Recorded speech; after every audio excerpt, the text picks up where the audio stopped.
Ati ibla lama barak malamar digdami afur kabajamoo daawwattoota OMN oduu dursuun hangafoota oduu isinitti himna. Guddinaa fi misoomni magaalaa Finfinnee uummata Oromoo jaarraa tokkoo fi walakkaa ol lafaa fi qe'ee isaa buqqa'aa ture hammachuu qaba jedhame. Aanaa Gooroo Doolaa dabalatee aanaalee godina Gujii garaagaraa keessatti ajjeechaa murtee seera malee fi dhiittaa mirga namoomaa bal'aan raawwatamaa jiraachuu jiraattonni OMN'tti himan. Godina Wallagga Lixaa aanaa Boojjii Birmajii gandoota adda addaa keessatti dararaa humnoonni mootummaa namoota nagaa irratti raawwataa jiran yaaddessaa fi ulfaataa ta'uu maddeen aanichaa OMN'tti himan. Dura taa'aan Koongirasii Federaalawaa Oromoo Profeesar Maraaraan mariin mootummaa Itoophiyaa waliin taasifamu bu'aa hin qabu jedhan. Toleekaa daawwattoota keenya kabajamoo fi jaalatamoo kunneen hangafoota oduuti. Guutuun oduu kanneenii fi kanneen biroo akka itti aanutti isiniif dhiyaata.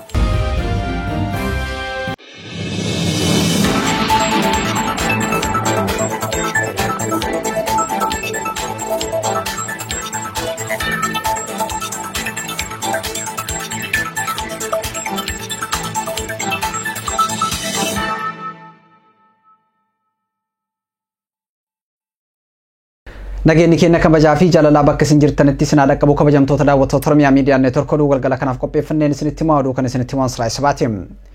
Oduu keenya jalqabaatiin guddinaa fi misoomni magaalaa Finfinnee uummata Oromoo jaarraa tokkoo fi walakkaa ol lafaa fi qe'ee isaa irraa buqqa'aa ture hammachuu qabaa jedhame. Magaalaa Finfinneetti sababa misoomaatiin namoota manni isaanii jalaa diigame bulchiinsi magaalaa Finfinnee lafa qonnaan bultootaa saamaa jiraachuun ibsameetii jira. Uummanni Oromoo giddugala daldalaa fi manneen waliin jireenyaa magaalaa Finfinnee keessaa diigamee ijaaramuuf gahee argachuu akka qabu fi uummanni Oromoo gara magaalattiitti galuun mirga abbaa biyyummaa isaa akka kabachiifachuu qabu kanneen OMN'f yaada kennanii himanii jiru. Bal'inni oduu kanaa akka itti aanutti dhiyaata. Uummanni Oromoo sirna gita bittootaatiin magaalaa Finfinnee irraa dhiibamaa fi lafti isaa saamamaa har'a kan gahe yoo ta'u mirga abbaa biyyummaa isaa kabachiifachuuf qabsoo walirraa hin cinne taasisaa ture. Qabsoo obsa fixachiisaa booda jijjiiramni siyaasaa fi diinagdeen biyyattii keessatti dhufus mirgi abbaa biyyummaa fi dantaan Oromoon Finfinnee irraa qabu hin kabajamne. Jijjiiramoonni akka irreecha hora Finfinnee deebisuu jiraatus har'as uummanni Oromoo magaalaa Finfinnee irraa dhiibamaa fi lafti isaa abbootii qabeenyaa sirnoota darban keessa qabeenya horataniin saamamaatii jira. Qonnaan bultoonni magaalaa Finfinnee OMN dubbisee lafa sirna adda dimokiraasaa warraaqsa uummattoota Itoophiyaatiin saamamne jijjiirama qabsoo uummataatiin Itoophiyaa keessatti dhufeen deebisne akka itti fayyadamnu taasifamnee turre jedhan. Haaluma kanaan waggoota muraasa darban keessa deebisanii lafa isaanii misoomsuu akka jalqaban ibsanii amma garuu sababa misoomaatiin gidduu magaalaa Finfinneetii kanneen ka'aniif lafti isaanii namoota birootiif hiramaa jiraachuu dubbatu. Haaluma kanaan lafti qonnaan bultoota Oromoo magaalaa Finfinnee kanneen manni isaanii jalaa diigameef hiramuun haala duula fakkaatuun ijaarsaawwan garaagaraa saffisaan irratti adeemsifamaa jira jedhan. Qondaalli olaanaan magaalaa Finfinnee maqaan isaanii akka hin dhahamne gaafatan tokko akka jedhanitti sababa misoomaatiin namoota magaalaa Finfinnee keessaa manni isaanii jalaa diigameef lafaa fi manni waliin jireenyaa yookaan kondoominiyeemiin kennamee jira jedhan. Lafti kennamaa jiru lafa qonnaan bultoonni itti fayyadamanii fi misoomsaa jiranidha jedha.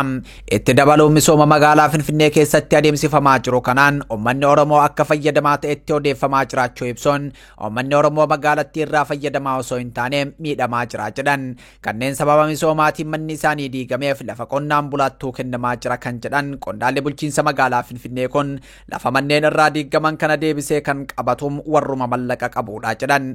Uummanni Oromoo ammoo waggoota 160 oliif diinagdee akka hin horanne dhiibbaan irratti adeemsifamaa ture jechuun sababa kanaan bakka manneen misoomaaf jedhamee irraa diigamaa jiru kana qabachuuf carraan uummata Oromoo dhiphaadha jechuun ibsa. Hanga ammaatti abbootiin qabeenyaa sirnoota Itoophiyaa bulchaniin qabeenya horatan qabeenya qaban itti fayyadamuun bakkeewwan daldalaa qabataa jiru jedhan. Namoonni kunniin manneen dullooman maaliif diigamu jechuun waan uummataaf yaadan fakkeessanii waca uumuu jechuun hunda caalaa kan miidhamaa jiru garuu uummata Oromooti jechuun hireetii jira. Dargaggeessi magaalaa Finfinnee keessa jiraatu tokko yaada OMN'f kenneen ijaarsii fi misoomni magaalaa Finfinnee keessatti raawwatamuun uummata Oromoo fayyaduu qaba jedha. Uummanni Oromoo magaalaa Finfinnee irraa dheessoo osoo hin taane rakkatees haa ta'uu magaalattiitti galuun abbaa biyyummaa magaalaa Finfinnee irraa qabu mirkaneessuu qaba jechuun ibsa. Magaalaa Shaggar yookaan Adaamaa ta'anii Finfinneen kan Oromooti jechuun gatii hin qabu kan jedhu dargaggeessi kun uummanni Oromoo Finfinnee lafa Oromoo fakkeessuuf rakkatees haa ta'uu itti galuu qaba jechuun dhaameetii jira. Godina Shawaa Kibba Lixaa aanaa tolee gandoota baadiyyaa adda addaa keessatti humnoonni mootummaa ajjechaa mana jireenyaa gubuu hidhaa fi dararaa adda addaa uummata irratti raawwataa jiraachuu maddeen OMN itti himan. Gandoota akka Maallimaa, Sadan Bottonnee, Baasii Biliidaam, Golollee fi Tamsa'aam, Soboo fi Caancoo, Armufoo fi Tajii dhokatee fi gandoota biroo keessatti namoota nagaa ajjeesuu hidhuu fi dararaa jiraachuu himaniiti jiru. Waraana bilisummaa Oromoo deeggartu jechuun uummata irratti dararaa ulfaataa akka raawwataa jiran maddeen himanii jiru. Wabii Xilahuun garasitti bilbiluun gabaasatti aanu qopheessee jira. Bara kana jalqabarraa eegalanii humnoonni mootummaa gochoota akkasiitti bobba'uu himan. Raayyaan ittisa biyyaa magaalaa keessa mooraa oolmaa dargaggootaa fi kolleejjii barnootaa leenjii teeknikaa ogummaa keessa buufatanii jiran dararaa kana uummata irratti raawwachaa jiraachuu himu. Ajjechaa fi dararaan kun baruma kana baatii fulbaanaa keessa kan eegalame jabaachaa dhufuu kan himan.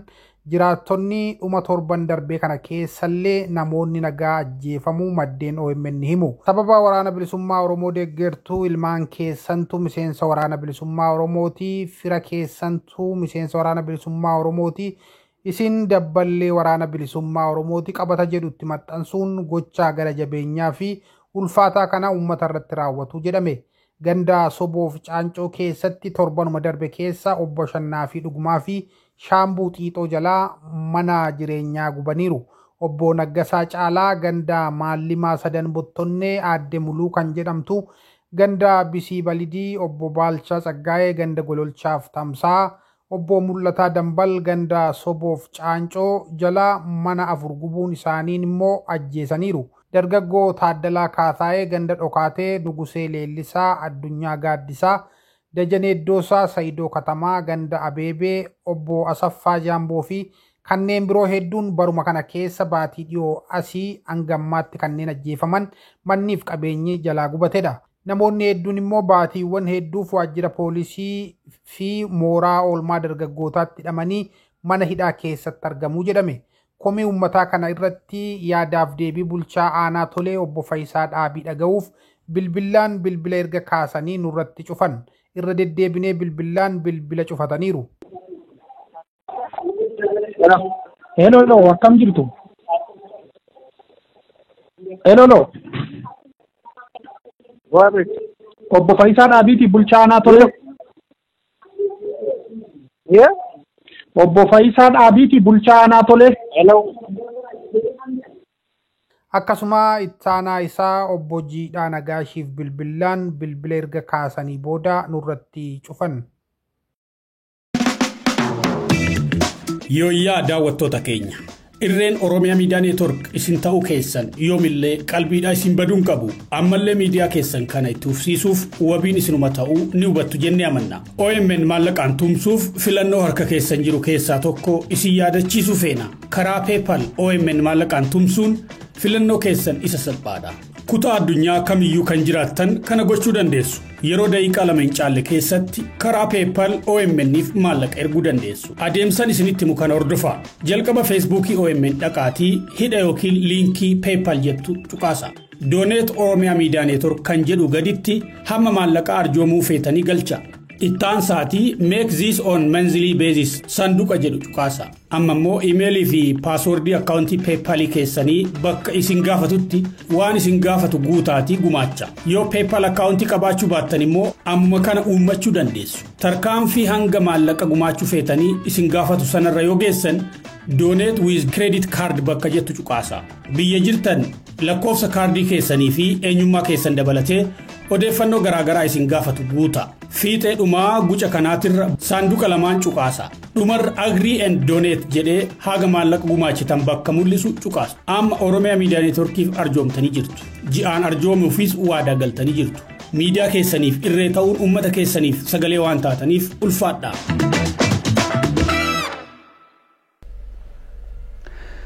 Aanaa Goorodoolaa fi aanaalee godina Gujii garaagaraa keessatti ajjechaa murtee seeraa malee fi dhiittaa mirga namoomaa bal'aan uummata irratti raawwatamaa jiraachuu jiraattonni OMN itti himan. Raayyaan ittisa biyyaa magaalota aanaalee garaagaraa keessa buufatee jiru uummata nagayaa qabata deeggartoota waraana bilisummaa Oromoo fi ilma keessantu miseensa waraana bilisummaa Oromooti jedhuun ajjechaa murtee seeraa malee raawwataa jiraachuu isaa himaniitii jiru. Bal'inna oduu kana akka itti aanutti isinitti himna.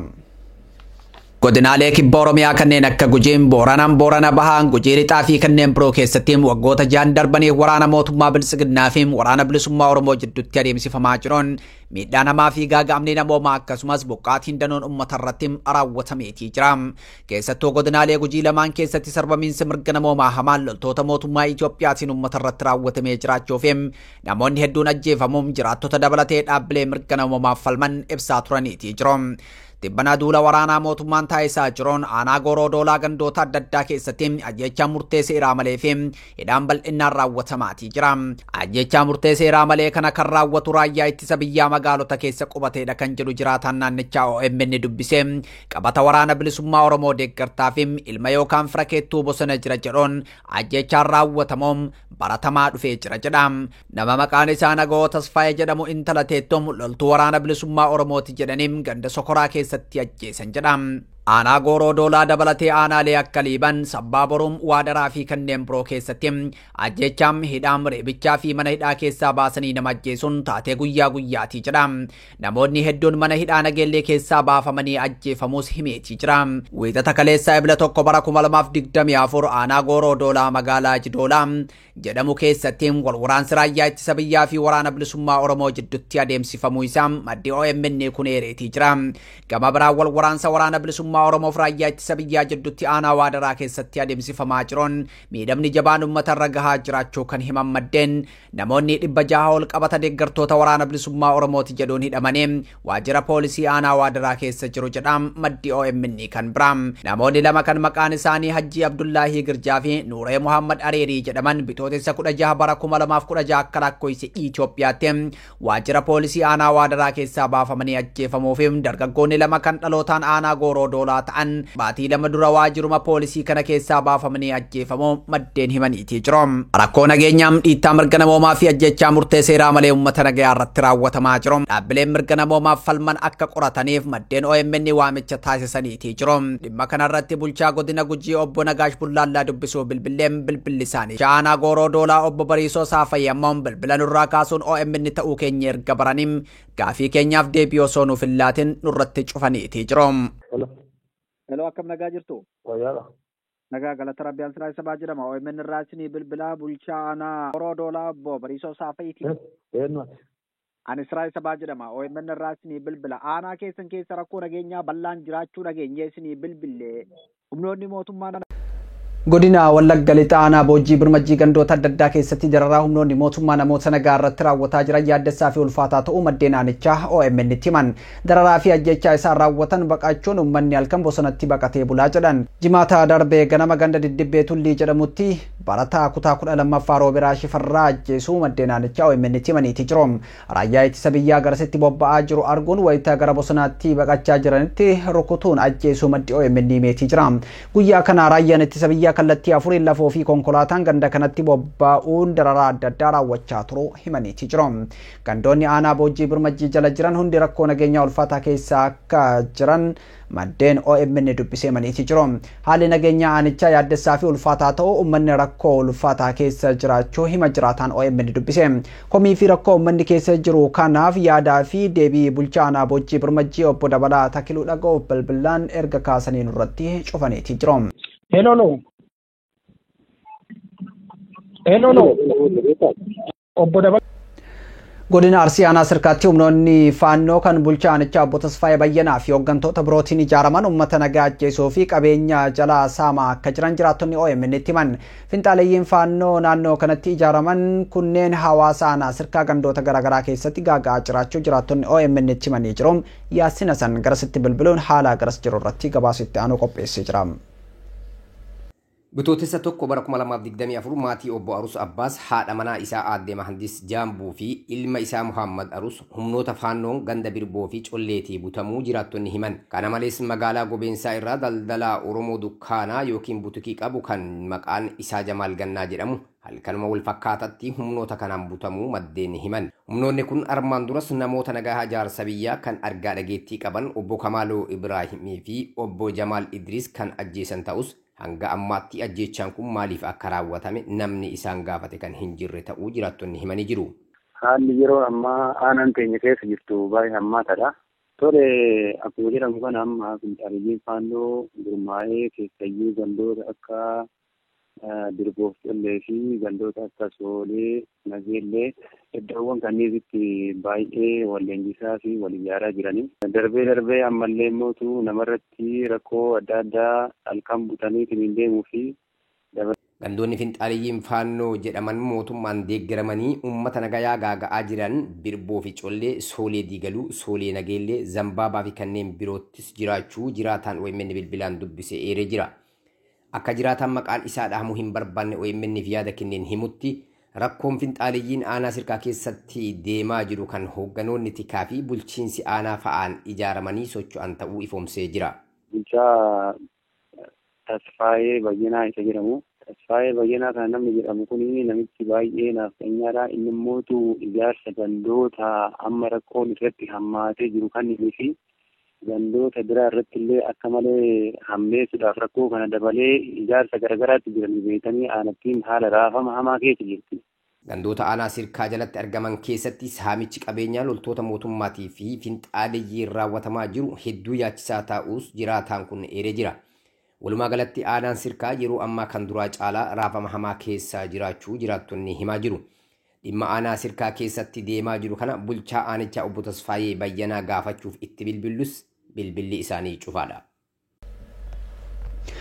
Godina Salaalee aanaa dharraa ganda warree Garboo keessatti dhiyeenya kana haleellaa humnoonni finxaaliyyii raawwatanii namoota ajjeesuu fi ukkaamsanii fudhachuu jiraattonni himan. Haadha tokko jala abbaa warraa fi obboleessa abbaa warraa ishee ajjeesuun ilma ishee tokko ammoo rasaasaan rukutanii ilma ishee kan biraa ammoo ukkaamsanii fudhatanii deemuu himuu jiraattonni bal'ina isaatiif wabii xilaa'uun.